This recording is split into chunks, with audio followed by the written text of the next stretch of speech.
My name's Aaron. I work for the City of Mount Gambier. I'm the Environmental Sustainability Officer. So I do all sorts of things from renewable energy, waste and recycling, also local food, which is why we're talking about composting tonight. So if we get started, I've been doing gardening and composting as long as I can remember. My mum's a keen gardener and she's always done composting, and so we've always put our food waste into compost and all the garden waste and everything. So I've sort of grown up with it, and as I went through uni and the like, I left a string of veggie gardens and compost piles and bins in my wake whenever I moved. And so I've been doing it for a while, tried lots of different methods, and had successes and failures. So hopefully you'll be able to learn from this tonight, and we're going to have questions at the end as well.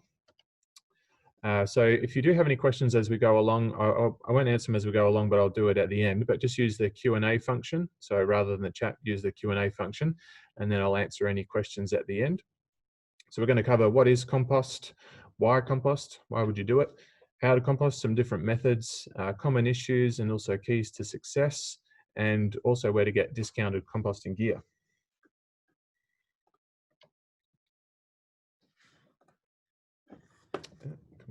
There we go. So firstly, what is compost? Well, basically it's just decomposed organic matter. So it's just anything that was alive, plants, animals, that is broken down back into soil.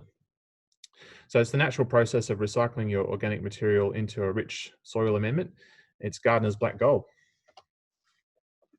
Why compost? Well, it is black gold. It's great for the garden. So that's the first reason. If you've got a garden, then compost is absolutely fantastic for keeping the soil healthy and making sure you're putting back into the soil or the nutrients lost when you actually grow plants. You can turn your food and garden waste into something useful. So rather than just putting in the rubbish and it potentially causing environmental problems, you're actually turning it into something useful. So you do reduce waste to landfill and reduce your impact on the environment. Just a little anecdote from a place called Kiribati, which are tiny coral atolls out in the middle of the Pacific Ocean. They're just sand and rocks.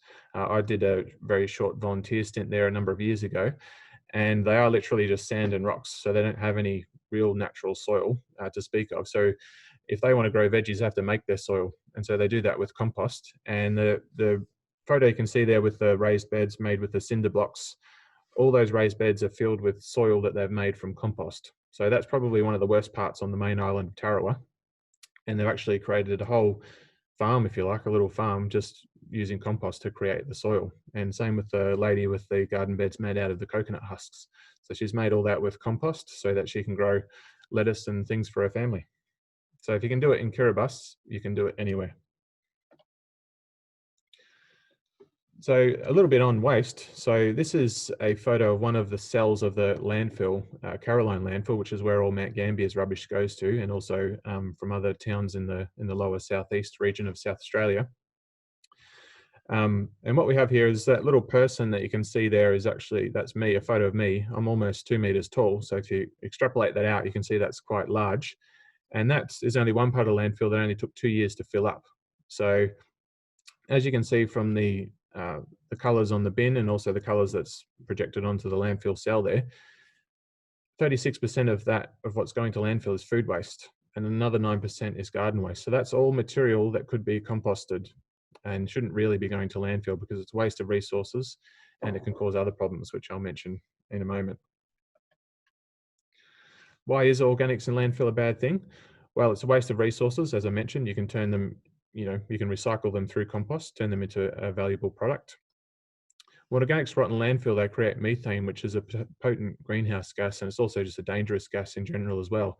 That's why you can't build any buildings on top of a landfill, because they will fill with methane potentially, and they can explode, which happened a number of years ago before they realised that would happen. It also can create issues. There was an issue in Melbourne a number of years ago where they built houses up alongside an old landfill, and the methane actually migrated through the services, through the underground cables and pipes and the like, into the neighbouring subdivision, and they had to vacate that subdivision for months while they fixed that up. So it's a dangerous gas as well. Also, when organics rot in landfill, they create leachate, which is basically polluted liquids that you get from a landfill, which can potentially contaminate the environment, especially groundwater. So You don't really want to put organics in landfill if you can do something else with it, and composting is what you can do with it. So some methods we'll talk about of how to compost. The easiest one by far is just direct burying. So all that is you simply dig a hole or a trench and you bury your food waste in the ground. So you leave at least 20 centimeters of soil of soil on top just to protect it from pests getting in there and digging it up and the like. And space out your holes in your trenches, so don't just dig a massive trench in your garden and bury it in. You sort of have, trenches of say a foot wide or something like that, or holes that are spread out for direct burying. And if pests are a problem, you obviously need that 20 centimeters of soil on top, but also perhaps don't bury meat, bread, dairy, and things like that, because they're the things that really attract pests. Hot compost, so we went from the easiest probably to the most difficult, which is hot compost, but I've done it in this order so that you realize what I'm talking about when I talk about the next method, which is cold compost. Hot compost is basically managing a compost pile or bin so that it gets to 50 degrees or above. So if you can have it 50 degrees or above for a while, for a couple of weeks, then it kills the weed seeds. Also makes the compost much quicker. You don't lose as much material in the process. You do need to have particular ratios of green material, so things like food waste, lawn clippings and the like, and on brown material, which is autumn leaves, straw, things like that. So you've got your fresh kind of wet material and your dry material. You do need to have a particular balance, and you also need to layer it as you go along. You need to moisten each layer as you do it, and you need to turn it regularly. You also need a minimum of about 1 meter cubed of material. Otherwise, it won't have enough volume to generate the heat and maintain that heat over a number of weeks. It is the most tricky method of composting. I've done it. I've had some success, but also some failures as well, because you really need to get it right with your mix of materials and you're making sure you have the right moisture level and all the like.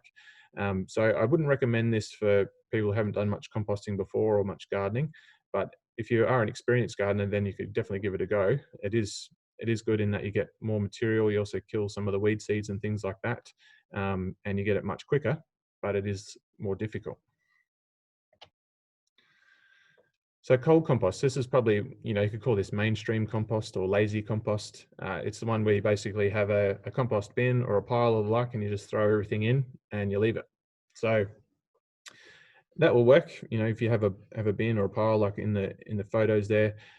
Unless you have kind of a majority of food waste, that will work. It just could take a long time, that's all. So obviously this time of year in winter, things are a lot slower. In summer, it's hotter and the compost will work quicker. So this method will work, but it's just slow really. But I've got some tips for you to help speed it up. So the keys to success with compost, generally the smaller the particles, the better. So if you're possible, put your plant material through a shredder or a mulcher, or you could even lay it out on the lawn and go over it with your mower. Not branches, obviously, but smaller materials, leafy materials and things like that to shred it up. Because the bacteria, it increases the surface area to volume ratio so that you can get more bacteria breaking down the product. If you have a solid branch, you can imagine solid branch versus shredding that up into tiny little bits, you can get a lot more bacteria onto it, which breaks it down quicker. Also keep the soil moist but not wet. So a bit like a moist sponge. So you don't want it dripping wet, that's going to be too wet and it won't work well. It'll make your compost pile fail. But as you put material in, just give it a bit of a spray with the hose to keep it moist. So think of it, imagine like in the desert, things don't break down very quickly because they're so dry. So, a dead branch in the desert will stay there for a very long time because there's just not the moisture to break it down. Compare that to, say, a tropical rainforest where it's very moist, things break down very quickly. So you want your compost to be, think of a tropical rainforest versus a desert. You want it to be moist and not dry. Also, turning it regularly will help. So the more you can turn it, the better, really. You don't have to do it every day, but if you could do it once a week, that would be excellent. If you did it once a fortnight, that's good. Even once a month will certainly help. You don't have to turn the whole pile, but any turning that you do will help it. That kind of corkscrew thing that you can see on the screen there is a compost aerator. So you basically screw that into your compost pile like a corkscrew, and then you pull it up, and that sort of mixes the material as you do it. So that's a handy little tool that you can use to mix your compost. Don't overload your compost with food waste. So it should be less than half And as you do put it in, mix it with, layer it with garden waste. If you've got a majority of food waste, it can get kind of manky, and that's one of the problems. So you definitely need to mix it with garden waste, and have more garden waste than food waste. Except there are a few exceptions to that, a few methods which I'm going to talk about in a minute as well. But generally, particularly with that cold compost method, don't overload it with food waste. So you have a mix of materials works best. Also with, if you just had 100% grass clippings, it will compost, but it won't work as quickly or as well as if you mix that in with other materials, other kinds of garden waste, food waste, and things like that.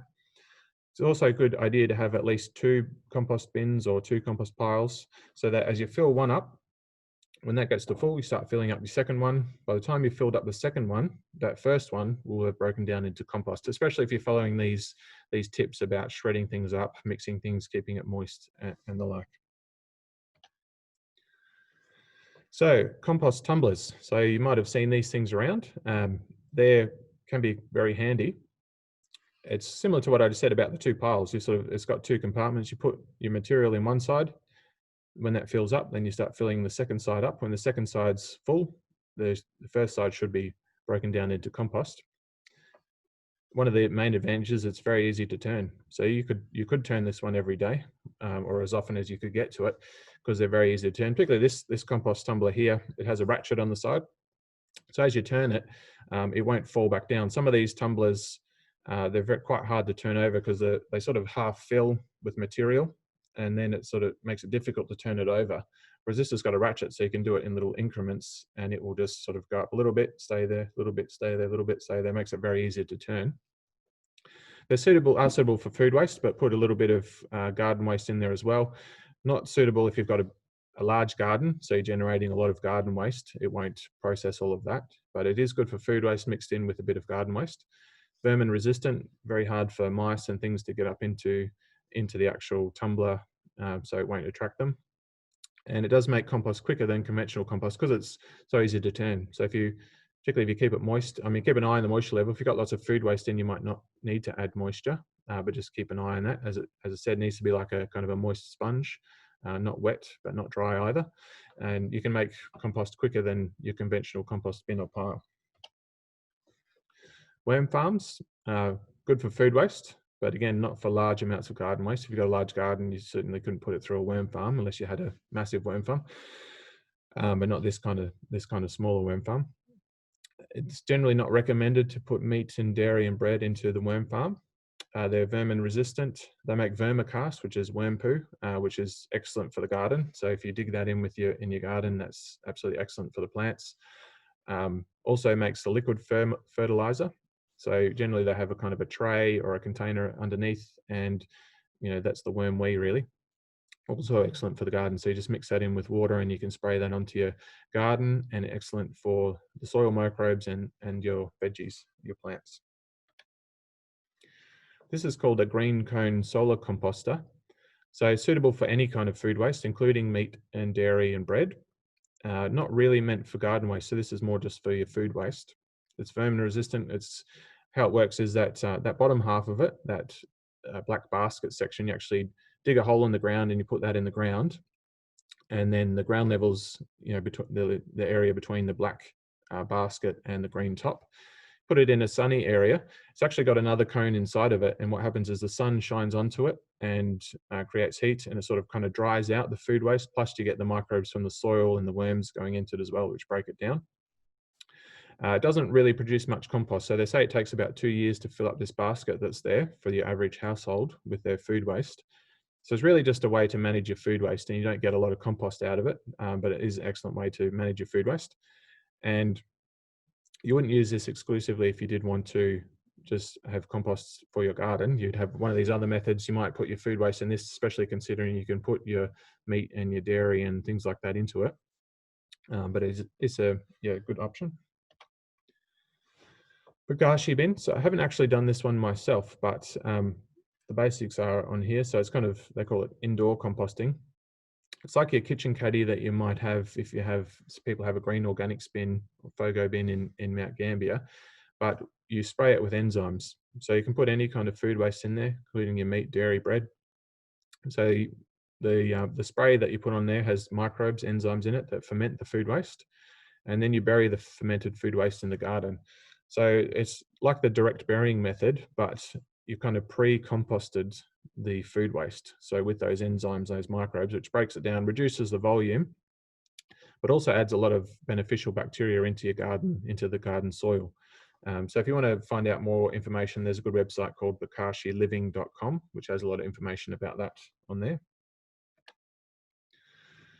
So if you are interested in home composting with some of those methods that I just mentioned, we council have partnered with an organization called the Compost Revolution to offer half-price composting equipment. So you can get all these things on the screen. You can get compost tumblers, you can get worm farms, your ordinary kind of compost bins, bokashi bins, and also the green cone solar composter for half price. And how it works is you go to the website, which I'll put on the screen in a moment, choose whatever you want. You put in your address. It's for people who live within the Mount Gambier Council, and you pay with a credit card, and then it gets delivered to your home. So all you have to do is jump on the internet, order it, it gets delivered to your door. So excellent way to get some composting gear. So that's the website there if you are interested in that. It's compostrevolution.com.au/Mount Gambier. So you head to that website, choose whatever you like, order it, and it will go to your door in a couple of weeks. So I wanted to leave a bit of time for questions if there are any, but in summary, composting is excellent for your garden, good for the environment, a great way to reduce waste to landfill. So just remember, the smaller the particles, the better. Keep the compost moist, turn it regularly, and use a mix of materials in your compost. And then if you follow those tips, then you should have good compost after a little while.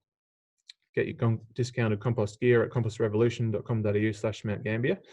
This webinar is being recorded, so if you want to refer back to it, you can. It will be on the City of Mount Gambier YouTube channel. But if you have any questions, then please use the Q&A function and I'll do my best to answer them. Also, if you have any ideas for future webinars, let me know. I've done them on wicking boxes and recycling and getting started in veggie gardening as well. But if you'd like to see any other kind of sustainability topics, gardening topics or the like, then please write that in the Q&A as well. So I'll just open the Q&A. So does anyone have any questions about anything we've covered tonight to do with anything to do with composting? All right, some questions coming in now. What and where can I get worms to start a worm farm? So you can generally get them from hardware shops, will sell them, and some nurseries as well, but hardware shops definitely sell worm farms. I know Bunnings do, they sell worm farms and the worms as well. But sometimes, I don't know, you say you live in Adelaide, I know in Mount Gambier here there's a permaculture group and they're very generous people. And if you put something on the Facebook group, you might find that there's people who have worms near you. I'm not sure what's in Adelaide, but there might be something like that if you are on Facebook. You might be able to just see if anyone else has got composting worms. They are different to your garden worms too. So garden worms are a bit different to composting worms. Composting worms are kind of a different in particular breed for composting, red regulars and tiger worms generally, but you can get them from hardware stores. Can I add weeds into the circular bin? Yeah, you can add weeds into anything. So generally, if you follow those same principles, shredding it up, it's better, but you can just add them in, but shredding up definitely makes it work quicker and better. How long does it take to compost in the tumblers? It depends on the time of the year. So with compost, generally the warmer it is, the better as well. So warmer times of the year, spring and summer, the compost will work quicker than now in the middle of winter. So in summer, it could take a month. In winter, it could take 2 or 3 months if you're turning it regularly, keeping it moist, having that mix of materials. What ratio of green, dry, veggie waste should you use? With a kind of a conventional compost, that kind of mainstream composting, cold composting that I mentioned, if it's you're talking green plants and dry plants, it doesn't matter too much. It's only really when you get into food waste, if you've got large amounts of food waste, then it's going to make it kind of go manky and the like. If you've got up to 50% or more food waste, then it's a problem. If it's just for your garden, it doesn't really matter if it's green or dry. If you're pulling out your weeds, pulling out your veggies and throwing it in, it doesn't really matter that much. As long as you got some dry stuff in there, but I've found it doesn't really matter that much. Another one, can we access some of the other webinars you've done in the past about reducing waste? Yes, you can if you go to the City of Mount Gambier YouTube channel. So they're on there. So you'll see there's the webinars that I've done previously on there. Can you compost newspaper type catalogs? Yeah, you can. You can compost paper, newspaper, shredded paper. You can put all that in there. So it is better if you shred it up. That will make it work better and quicker if you can shred up any paper, including kind of newspaper and that sort of thing. But with newspaper, that's very dry material, so you definitely need to moisten it down. Also good if you can mix that in with green materials. And as you're going back to sort of the balance between green and brown, if you had all kind of brown materials, as long as you moisten it, it still will compost. It just might take longer than if you mixed in some green material with it. So green stuff will generally break down quicker, the fresher kind of plants and things like that. But the brown will take longer, but it still will if you moisten it, but it's better if you can mix some green material in with it. Are there any food scraps that you can't put in? It depends. It depends which method that you're doing. So, as I mentioned, with that kind of cold compost, they generally don't recommend it, as well as worm farms and the like. They generally don't recommend putting in meat and dairy and bread because they attract vermin. But some of the other ones, like the green cone solar composter, you can put all that in. Having said that, if you did have kind of one of those conventional compost bins and you had a fine mesh underneath, then that should stop mice from getting in. And when I've done it in the past, it's if you put in kind of your food waste and you just put a garden waste material on it as straight away, like some weeds or grass or leaves or something like that to bury it, then that generally helps too if you can put some other garden material on top of your food scraps straight away. If you include weeds in the composting bin, do they then grow where you put the compost back into the ground? Yeah, they definitely can. If you don't do hot composting, then they can grow back. Yeah. Generally, I mean, it depends on your garden. In my garden, I get weeds anyway, regardless of if I use the compost or not. So, but yeah, if you put in weeds, particularly if you're obviously weeds that are in seed, then you're going to get those seeds in your compost. If you get to the weeds before they go to seed, then you won't. But if the weeds have seed heads on them, then you are going to get that in your compost if you don't do the hot compost method. So there's something to consider. I get the weeds anyway in my garden, but so I'm not that fussed. But if you don't get weeds so much, then you probably wouldn't want to do that. Yeah, if that's all the questions, then thanks very much for taking the time to tune in. As I mentioned, you can watch this probably in a few days' time on the City of Mount Gambier YouTube channel. And the other ones are on there as well. So I had one last question come through. Can I add citrus fruit waste in cold compost? Yes, you can. If you only had kind of oranges and that's all you're putting in, I wouldn't recommend it. But if it's mixed in with other things, you definitely can. And I even had a situation years ago now where I put an orange into the compost. It must have had a little hole in it. And I went back and checked the compost and all the worms are actually inside the orange. There's a massive bundle of worms inside the orange, which if you listen to a lot of advice to say don't put citrus in, but I've never had any troubles myself. So as long as you balanced it out with other kinds of food waste, other kind of garden waste, it's not really a problem. So thank you, everyone. Hope you got something out of that. If you do have any other questions later on, you can also email them to me at cityofmountgambier.sa.gov.au. But yeah, one last one, sorry, onions. Yes, you can, as long as you mix it with other things. So as long as you don't just have exclusively onions, mix it with other things and you can. All right, thank you, everyone. Good evening.